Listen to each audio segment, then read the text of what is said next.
देखो, अरे जब कस्टमर सामान देख के चल गए तो ओकरा के सही जगह रखल जाला नू। अरे रखा तो बाबूजी, टेंशन मत लो। रखले पड़ लगी अभी रखा पुकर के।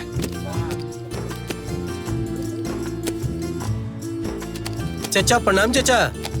अरे दिनेश, प्रणाम प्रणाम, बैठो बैठो। का बात बा, बियाहुआ में ना आइलो? अरे चाचा, गेहूं कटनी में लागल बा और कुल हमार गेहूं न खरियाने में पड़ल बा, ऐसे ना अपनी। अच्छा ये सब छोड़ी ना, ई न्योता लिख लिहल जा। हाँ ये सब तो ठीक बा, आइल बाड़ा तो चाय पी के जा। ए बड़कू। जी बाबूजी। 2-4 कप चाय ले आओ। सड़ियो ओकरा सेक्शन में रखो बाबूजी, साड़ी के सेक्शन में। तहार 3-4 हजार पहलहू के बाकी बा। अब तू अपन भाड़ा, लेकिन दुकानदारी है। अरे चाचा दे दे, गेहूं कटनी हो जाए ना, गेहूं बचब दे दे। अच्छा अच्छा, लो चाय लो। हाँ चाचा, शादी के बाद मदन कहीं लौकत नहीं खे? का बताएं, ससुरा जब घरे से बाहर निकलो तो दुकान पर का आई। अरे उनका नया नया बियाह भइल बा, तनी ज्यादा समझदार हो गइल बड़े। कहत रहे कि बाबूजी रहुआ अब बड़कू दोनों भाई लो दुकान संभालते बा, तो 4-4 आदमी एके दुकानवा पर का करी। तो हम तनी नौकरी ओकरी के ट्राई मारतानी। अरे ये तो बहुत बढ़िया बा, परिवार खातिर इतना सोचत बा, बहुत बढ़िया बा।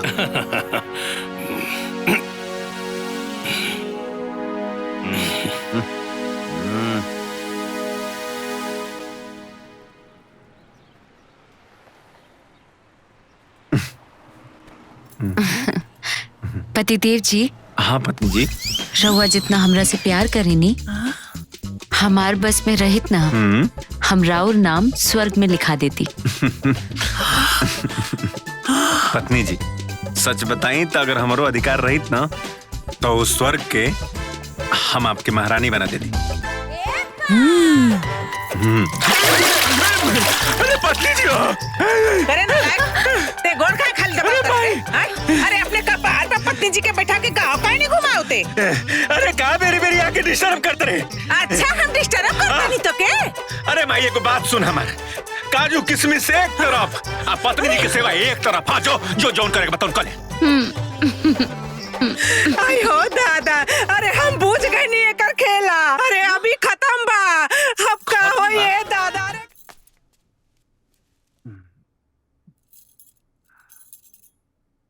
ए जी। हाँ रहुआ कब आई? अरे अभी तक गईली ना, तू लगल आवे का बात करे। अरे फिर भी 1 घंटा 2 घंटा 3 घंटा या दिन भर, कब आई?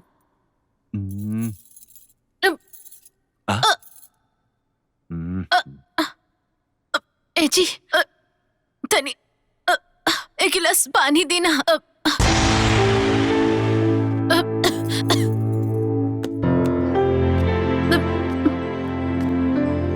हम पानी जी क्या बता, तो हम क्या करी? रहुआ से 1 गिलास पानी मांग लेनी तो रहुआ कितना दिक्कत हो गई। हम मदनवा ना ही जन तो मन में श्रद्धा चलता ना कि हम पत्नी की गुलामी करी। पत्नी जी वो बुला जी हो। रहुआ से बियाह करके ये घर में गुलामी करत बानी, आज रहुआ से 1 गिलास पानी मांग ले बानी तो रहुआ के इतना दिक्कत होत बा। तू छोटी का देखा नहीं काम काहे करता रे। देख गलत बात हमारे कपार पे मत चढ़, न तो हम उतारे भी जानी ला। हम दुकाने जाता नहीं।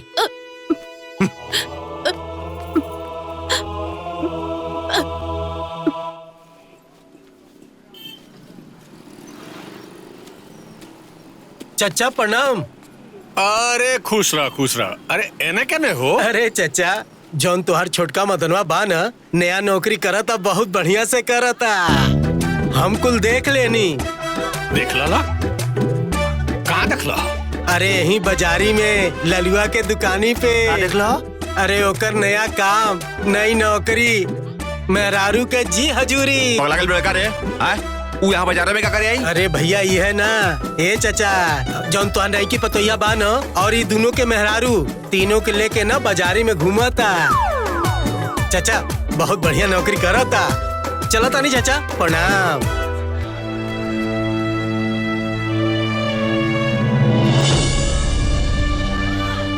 सुन लसान, उ जाके ससुर के समझाओ सन फिर कोनो नौटंकी करे लगल बाजार में और घर द्वार की इज्जत पूरा समाज में उछाला था। चली चल के बाजार में देखा जा, चली।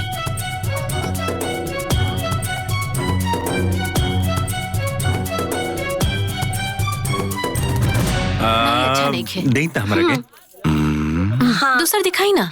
ये वाला ए छुटकी। हाँ दीदी। हाय देख, ये रंग तोरा पे खूब खिली। हाँ अरे भाभी, ये हमारा पत्नी जी पर खिली।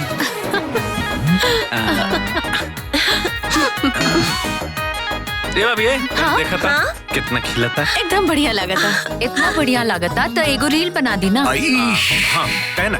अब ए तोहनी लोग आओ जाओ। एकनी के घरे चल दा, आज एकरा बताई हम।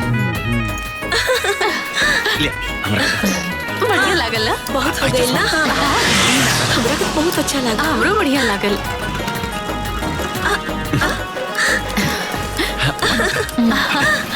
ए बेतन जल्दी बनाओ। आए आए। ए देवर जी, हाय देखी कैसे खुले लाई, कुछ समझे में नहीं खे आवत। गलत नहीं खे।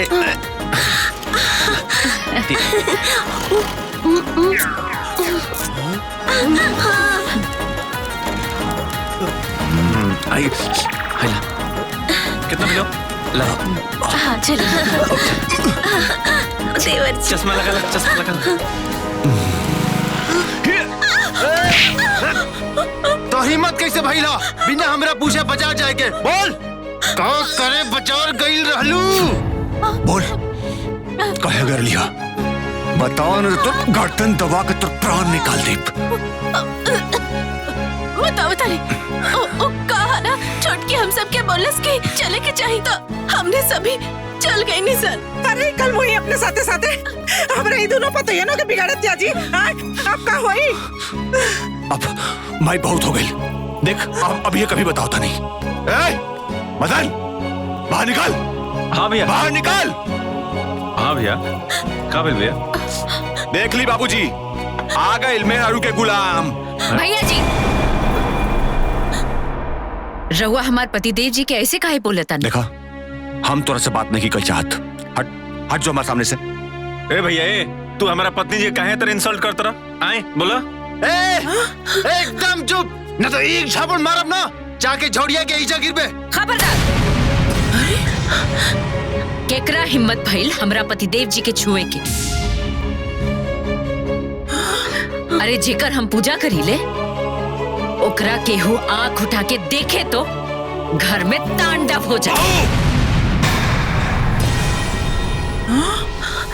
जब से तू घर में आयल पड़ू तब से सारा घर के लोग तहारी पागलपन बर्दाश्त कर रहा था, लेकिन बस अब और ना, अभी तहार पागलपन बर्दाश्त के बाहर हो गई बा। अच्छा जी, हमार पतिदेव जी हमरा के मान सम्मान आ प्यार देवेले तो वो पागलपन है?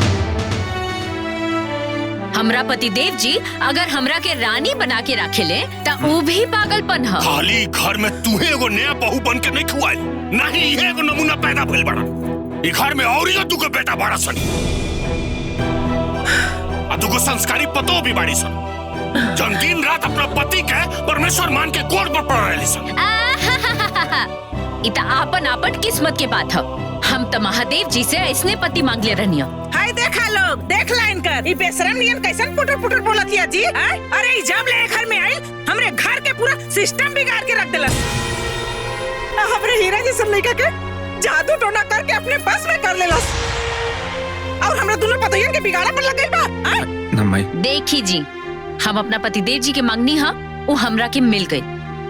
बाकी हमरा एजा केहू से कोनो मतलब नहीं खे। जेकरा हमरा से दिक्कत होई वो हमरा से अलग हो जाए।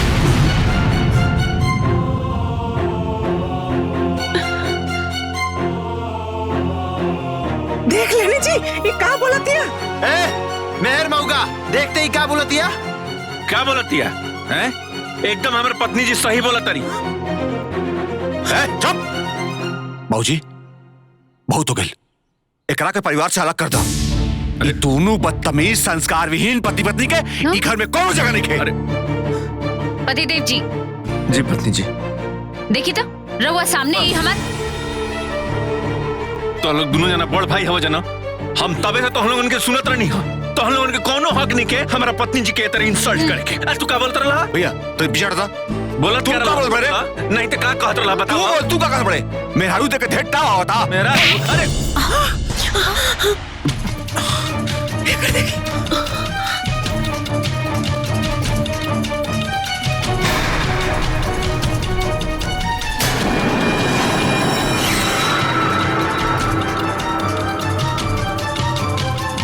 रिश्ता भवे भसुर के हा। ऐसे तो राउर परछाइयों ना लागे के चाहिए। बाकी बात हमार पतिदेव जी के आ जाई ना तो हम यमराजों के सामने खड़ा हो जाएंगे।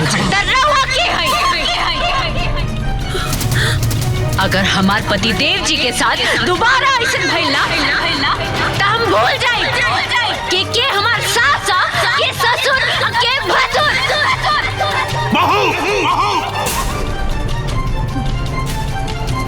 बहुत हो गई। अगर एकनी के हमनी से कोनो मतलब नहीं है, ताज के बाद बिखर के कोनो सदस्य के एकनी से कोनो मतलब ना होके के चाहिए। आज के बाद हमार खाली दुई गो बेटा और दुई गो पतो बाड़ी।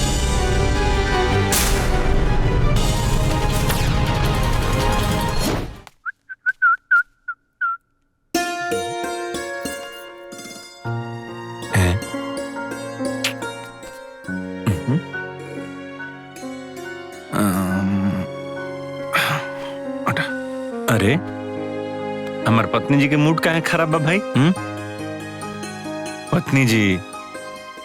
पत्नी जी बोली ना कुछ। देखी अगर आप ऐसा ही चुप रहम तो आपके पता बना तो हमार का हाल होई। पत्नी जी प्लीज बोली ना, कुछ तो बोली ना पत्नी जी, प्लीज प्लीज प्लीज।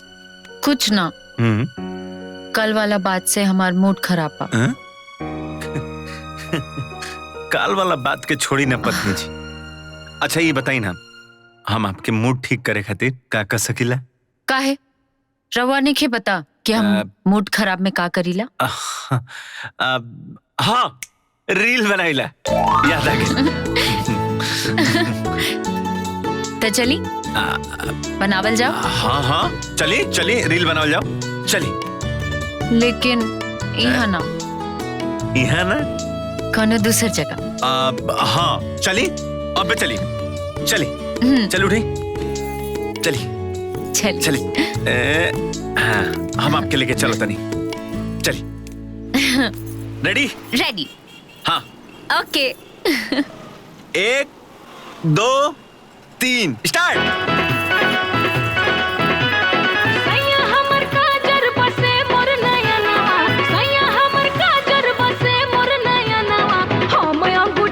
हमर सैया नगीनावा हमें अंगूठी हमर सैया नगीनावा सैया हमर काजर बसे मोर नयनवा सैया हमर काजर बसे मोर नयनवा हमें अंगूठी हमर सैया नगीनावा हमें अंगूठी हमर सैया नगीनावा। देखा था ठीक बा? हट एकदम अच्छा नहीं के। अरे का भाई? पूरा हेजा से हेजा आवे के चाहिए। फूल जाई दूसर बनाई। ठीक बा। अरे जाई ना। हाँ और पीछे और पीछे। अरे तनी और पीछे और अरे पूरा आवता का है तना आवता है तना तो तनी और पीछे जाई। थोड़ा और अच्छा हाँ मैं पूरा आवता। सैया हमर काजर बसे मोर नयनवा सैया हमर काजर बसे मोर नयनवा हमें अंगूठी हमर सैया नगीनावा हमें अंगूठी हमर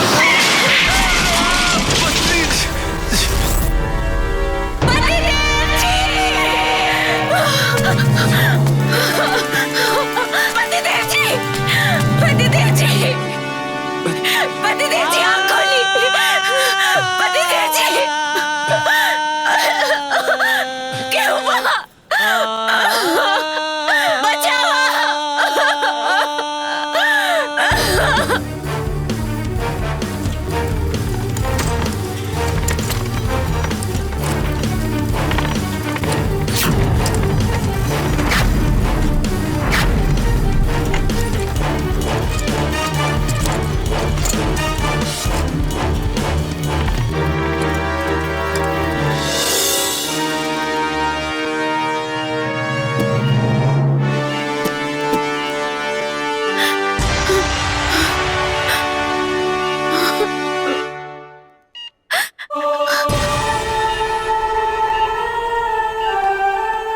डॉक्टर साहब अभी कैसन तबीयत बा? देखिए हालत तो बहुत गंभीर बा। का होई ना होई कुछ कहल ना जा सकेला, लेकिन फिलहाल में MRI और CT स्कैन करावे के पड़ी, ब्लडो चढ़ावे के पड़ी। ई पेशेंट के दिमाग में चोट लगल बा, हो सकेला कि ऑपरेशन भी करावे के पड़ी, जेमे कुल खर्चा मान के चली कि 7-8 लाख रुपया लग जाई। आप परेशान मत होखी, पहले आप जाके फॉर्म भर दी, ओकरा बाद पैसा का अरेंजमेंट करिए आप, काहे कि कभी भी कुछ भी हो सकेला।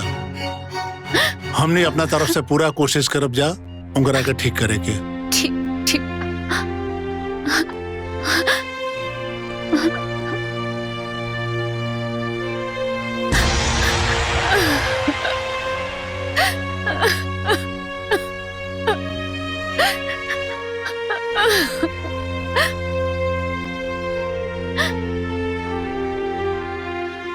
हे महादेव, अब ऐसा अब इतना पैसा कहाँ से लेके आए?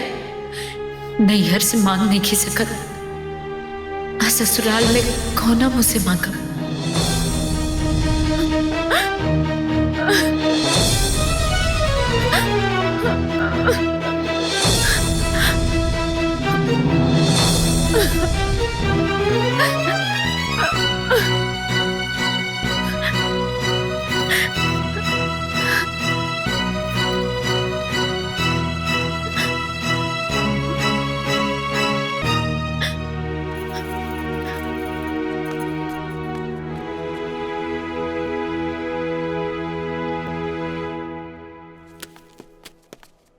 मदन के साथ हैं आप लोग?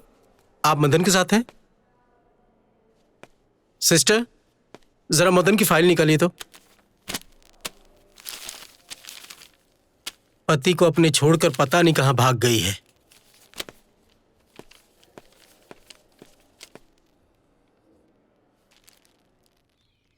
ली।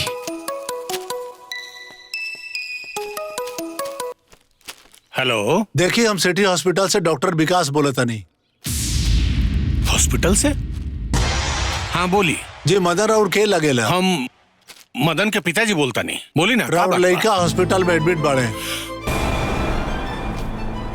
हॉस्पिटल में का है? उनका एक्सीडेंट भइल बा। का भइल? हालत बड़ी सीरियस बा उनकर, जल्दी से जल्दी हॉस्पिटल पहुंची रहुआ। हमरी का अभी आवतन जा। का भइल बाबूजी? अरे मदनवा के एक्सीडेंट हो गइल बा, सीरियस। चलो जल्दी चलो, दुकान बढ़ाओ। चलो चलो।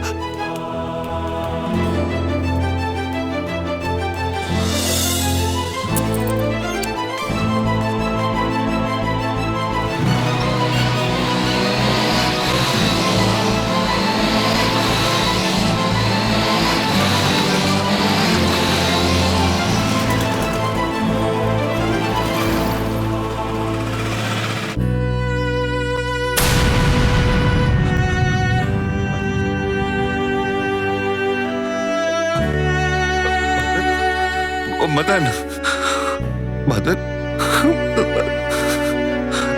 बेटा मदन कहाँ बा मदन हमारा?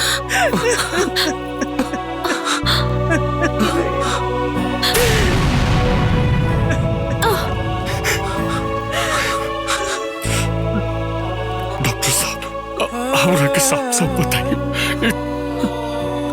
कैसे हो गए ये सब? देखिए मदन जी के वाइफ उनके सबरे सबरे हॉस्पिटल लेके आई रहली, बहुत बुरी हालत में रहले वो, लेकिन ओकरे बाद वो अचानक वो गायब हो गई। वो तो एडमिट फॉर्म पे आपका नंबर रहे लिए रउआ के कॉल करनी।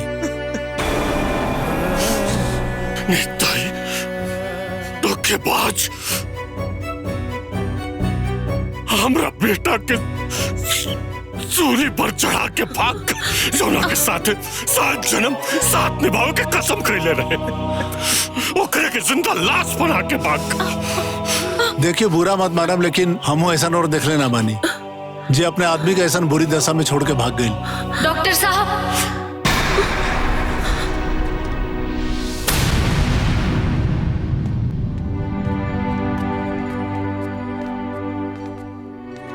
के कहलस कि हम वहां के छोड़ के भाग गए नहीं? डॉक्टर साहब रवा के नहीं के पता कि हम वहां के महादेव जी से मांगले पानी।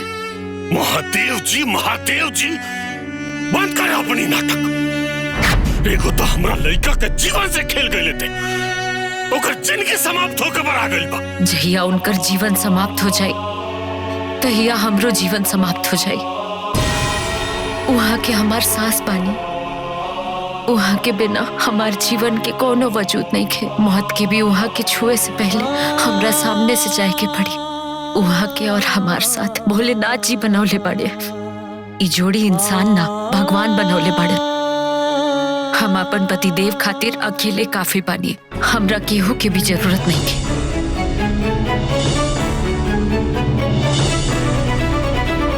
डॉक्टर साहब,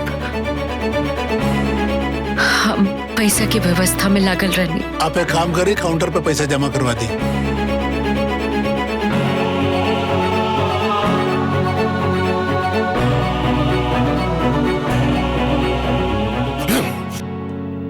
चला सन। चलो भौजी। टोनी का मुंह दिखा रहा। चला।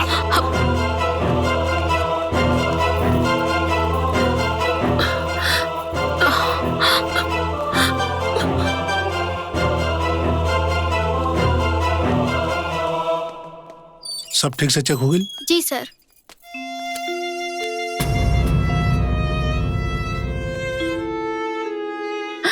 डॉक्टर साहब, सब कुछ ठीक है ना? देखिए, आपके बात सुन भी सकेले, समझ भी सकेले और बोल भी सकेले, लेकिन इनकर गर्दन के नीचे का पूरा बॉडी पूरी तरह से पैरालाइज हो गई हवे।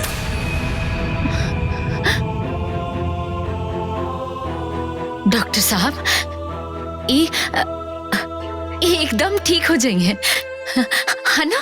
हाँ जी बिल्कुल। हाँ।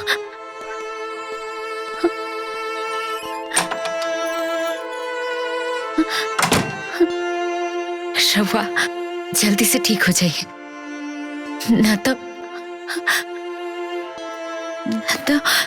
हमरा खाना खी खिलाई, हमार श्रृंगार की करी,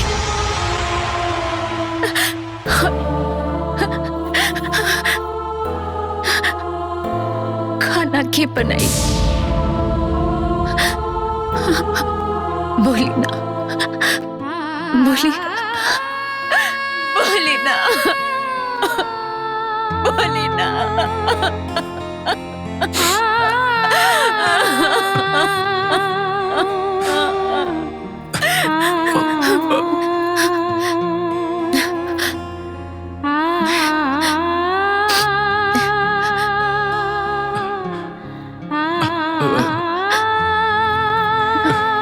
मंगलसूत्र हॉस्पिटल में इलाज खातिर भेज देनी,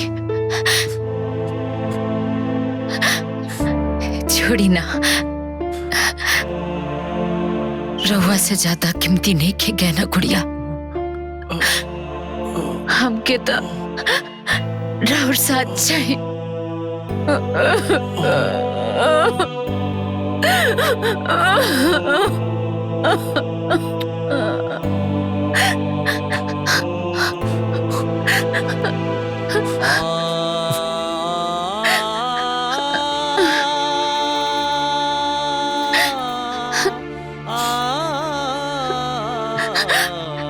Ah